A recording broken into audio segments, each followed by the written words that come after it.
Hey guys, kain tayo.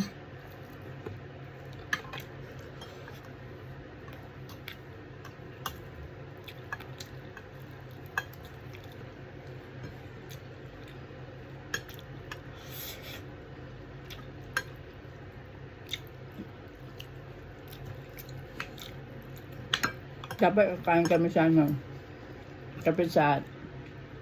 Kasi nung last na kumain naman sa Pizza Hut, hindi namin nagamit yung UU points namin. So, yun. May expired na yun. Kaya lang, inantok ako, hindi ako lumabas. Ito, nagluto na lang ng spam, noodles at saka ng itlog. Tapos sila Tesang, meron silang pagkain dito. Nakuha din ako as usual.